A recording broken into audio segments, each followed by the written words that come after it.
Hey everyone, it's Emily here from Peachtree Crafts, and I hope that you're having an awesome day on whatever day that you decide to watch this.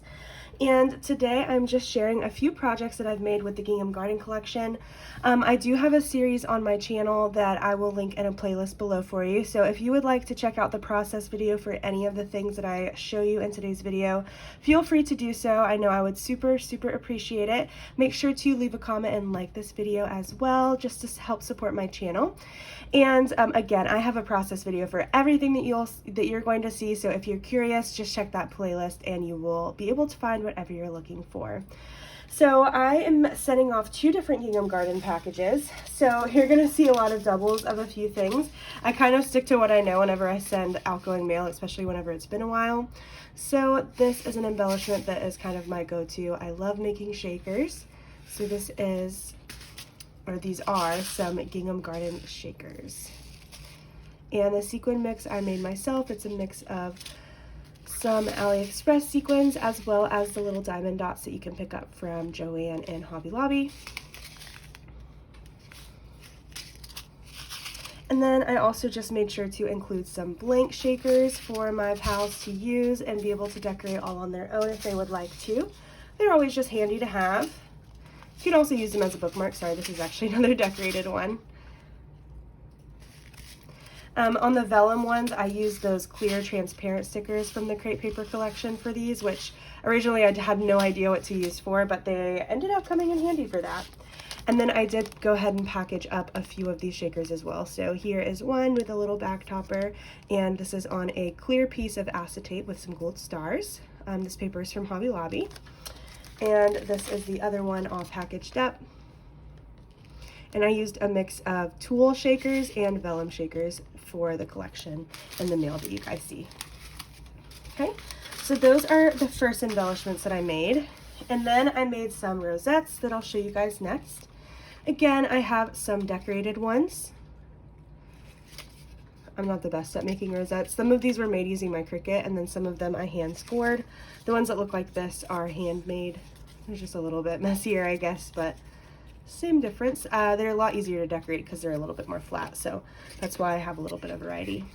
But I do have some handmade rosettes, and then I have some blank ones so that my pals can decorate these however they decide. Again, it's just so handy to have things that are undecorated to just grab and make your own. And I find that whenever I get mail from people using a certain collection, I get really inspired if I have the same one. I usually want to pick up that collection and start making things right away. So this is just kind of a fun way for them to be able to do that without having to put a lot of work and effort into that. So these are the rosettes. I also have lots and lots of pictures and reels on my Instagram. I've been trying to keep up with everything a lot more here lately. So if you've noticed, I've been posting more, that is why. I'm just trying to get my stuff out there. Then the other embellishments that I made are some of these little paper folds. So I don't know why I'm showing you this like it's wow, it's so amazing. It's just a blank one. Again, just some blank embellishments for my pals to decorate if they want to. I have a mix of some vellum ones because I love using vellum folded papers. You could just use them as is or for layering. And then I have a couple of pink ones. This is a really pretty paper. I feel like even if you don't have the Gingham Garden collection, you can match it with a lot of things.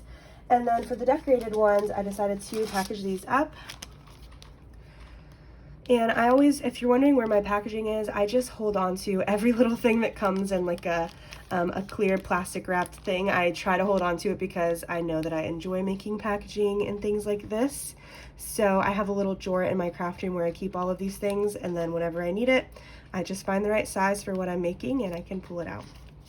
I didn't put a whole lot of effort into the back topper really. That's something I probably can improve on, is my packaging game, but I did feel a little bit proud of this. I feel like it's not something that necessarily needed to be packaged up, but I think that people notice the details and notice when you take a little bit of extra time and care into things like that. So those are 3 of them all packaged up. And then I have 2 more that are decorated here. So again, lots of repeats because I'm making 2 different boxes that will be going out hopefully at the end of this week. And I'm pretty much done with my Gingham Garden series at this point. I just have 2 more videos, or sorry, probably just 1 more video of me packaging up the mail that will be sent to my pals. So if you enjoy watching my packaging with me videos in the past, it will be kind of the same idea as those ones. We're going to take time and package everything up together. So I made 2 tag flips, and I feel like tag flips are kind of always like one of the main things that you look forward to getting. It's kind of like getting a flip book, right? It's like a culmination of all of the decorations that you've created and the beautiful pieces from the collection. So this is the tag flip that I made. I did hand make this charm. I am so bad at charm making, so please do not come at me for this. I know it's like a mix of silver and gold, but I just used some of the stuff that I had, and you know what? I think it turned out pretty cute for someone who's not super into this. Is probably only my 2nd or 3rd charm that I've made. Again, I'm not that good at it, but I still tried. This is the cover. And then I did add, on both of these tag flips, I love to just add ribbon or tulle or something to give it a little bit of texture at the ring. So you saw some lace there, and that's what that was for. And you guys might have recognized this. I posted a reel of this on my Instagram, so if you follow me there, then you would have already seen this. And again, I did post process videos of everything. I have 2 different videos for my tag flips. Everything else is kind of just like all of the embellishments in one, but I do have 2 different tag flip videos, and that's just because tag flip videos for me are always my favorite ones to watch. So I enjoy making them. Editing them is a little bit harder, but I do enjoy watching them and making tag flips, so I made 2 separate videos for that. So this is the first tag flip, and then the second one, same idea, right? So I have the ribbon. I just went with a darker pink ribbon, and then I have this charm. My charm on this one was a little bit more simple. This came from somewhere, maybe here. We'll tuck them in there, sure. This is why you always use hot glue. And you'll see that throughout my Gingham Garden stuff that I use a lot of pearls. I usually try to stick to one color of enamel dot or type for each collection. I feel like the pearls really went with the daintiness and feminine vibes of the collection, almost kind of vintage as well. So I went with the pearls, and I really enjoyed the papers in this collection. They reminded me a lot of the Magical Forest collection from a while back. You can't get that one anymore. It was one of my all-time favorite crepe paper collections. I thought it was so cute, and a lot of the papers are similar to that one. This is the last tag. So those are my 2 tag flips that I made. So this one here. And I also made, I don't have a video for this, but I made some card making kits. So I did, if you guys did watch my haul video, which that's also linked in the series, it's probably one of the first ones because that's when I picked up the collection. But later on I went to Joann and saw that they had card making kits for the collection, which I thought was really cool. I've never seen those before, so I think it's something that's somewhat new. There we go. So I made a card using the card making collection. So this is how it turned out. Just added some little stickers that they give you. And then I thought it would be fun to put together a little kit for my pal to also make their own. So behind my card in the envelope is a couple of extra cards and envelopes. And then I just kind of clip them together at the bottom, put the card making kit behind it. So I just, honestly, I put a lot of the ephemera too, and the ephemera and then the journaling pieces. I put some foam dots in there because I didn't need all of the foam dots that it needed, or that it came with in the card making set. I have a lot already in my collection. I added some like different trims and lace, some little stickers that I cut apart to fit into the bag. And I don't know, I just thought this was a cute way to kind of gift a small thing, because even if they don't want to make a card, I'm sure that they could still find a way to use some of those pieces, whether it's in journaling or scrapbooking or whatever. You know, it's always nice to have some pieces from a collection that you like, and both of the people that I'm sending this to, I do know that they like this collection, so that's helpful, right? I promise I'm not going to send anybody stuff that I don't already know that they like. I usually try to ask people too, like before I send mail out, like what are your interests, what kind of things do you like? This is the other one, so it's literally the same thing, but I'll just show you the card that I made. This one was a little bit more simple. And they do have a lot of phrases that come with the cards, but I just kept mine kind of like ambiguous so that you could use it for like a best friend. I think this one says thinking of you, so again, somewhat ambiguous. And then this one just says I guess, I don't know why I did that. So that one says card making kit, and this one just says card kit. Maybe I ran out of A's. I don't know. That's kind of silly. But they're going to 2 different people, so unless they watch this video, they'll never know. And then I did just use the same ribbon to tie this up. And I get most of my trims from Hobby Lobby in the sewing section.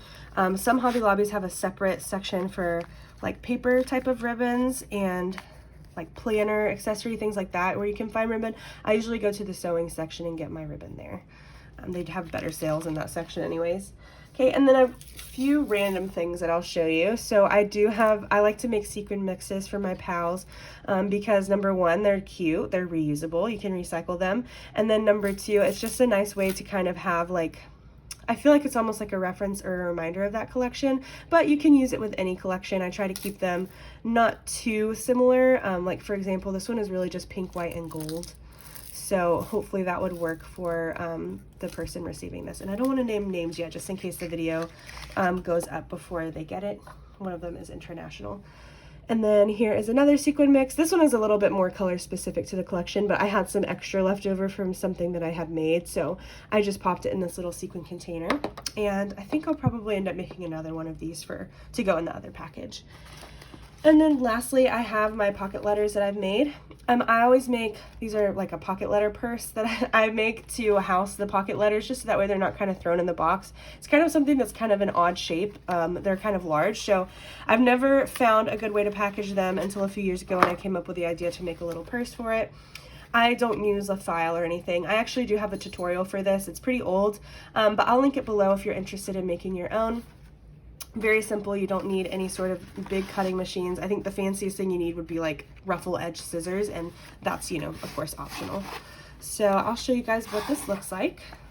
So you open it up. It is plain on the inside. I've decorated them before and added little pockets, but I'm including so many different things in the mail that I didn't want to go too overboard and spend time on the little things. So this is what the pocket letter purse looks like when you open it, and then this folds out. You just pull the top piece, and I think I added a little note there that says pull up, so you can hold on to this as a handle and then pull it up. But this is my pocket letter, and again, I just have one pocket letter video on my channel. One of them I did off camera just because it goes by a little bit faster. I think that this is the one that I made on camera, so you can check out the series if you're interested in watching the process video for this. But I do have reels for both of these pocket letters on my Instagram, so if you want to see up close pictures and details to that, then you can check out my Insta. And then one thing that I will say, if you have a 12 by 12, if you buy the 12 by 12 papers in the collection, I feel like that looks a lot better because then you have patterned paper on both sides. That was something that I didn't think about whenever I ordered all of the stuff from the collection, but in the future it's always good to have a couple of 12 by 12 prints, so that way you have patterns on both sides, because with the 12 by 12 paper set you don't get double-sided paper. So that's the first one, and then this is the second one. So it looks just a little bit different. The handle is the same paper as the last one, and I just glued it on. I probably could have been a little bit more careful with that, but that's okay. I think you can kind of tell what it is, maybe a wallet or a bag of some sort. Pull it through, and then again, this little thing says pull up, so you open it. And I'll give you an up close of what it looks like. It's kind of distracting with all the stuff in the background, but in the glare, but hopefully you guys can kind of see what it is. Another cool way to use those transparent stickers was on this pocket letter, because if you use it on a sequin part or a part that's transparent, then it kind of shows through. You're able to see them a little bit better. So I thought that was kind of cool. And then I really enjoyed using the journaling pieces from this collection a lot. I felt like they were perfect for layering, and this was my first time purchasing the journaling pieces. Well, actually I think I bought them in the parasol set, but I really haven't worked with parasol too much. So I didn't have a whole lot of experience with them. Gingham Garden was like my first experience using the journaling pieces. So I've really enjoyed that, and I hope that Crate Paper will continue to release those.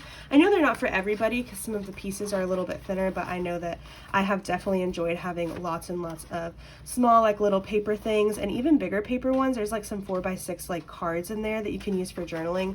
I have found those so valuable. So those are the 2 pocket letters. And the last thing that I made, I do not have with me anymore. It was an album that I made for my aunt for her trip to Ireland. Of course, I already gifted that to her. I didn't want to hold on to it for too long. But I do have a whole project share for that album on my channel. So if you would like to, you can check that out. And that's in the series as well. So I'll link that playlist below. I hope that you guys enjoyed watching this video. I know it was a quick one. Just wanted to share with you all the projects that I've made using this Gingham Garden collection, so that if you're not into process videos, you can still see and get some cool inspiration for some things that you can make. And I do have one more video coming to end off the series, and that is my package with me as we package up the mail to get ready and send off. Those ones are usually pretty fun for me to make, and I love watching them myself on other people's channels. So definitely give that a check out and subscribe if you're not already, because you'll get notified once I post it. Thank you guys so much for watching and for all of your support. I will see you in my next one. Bye!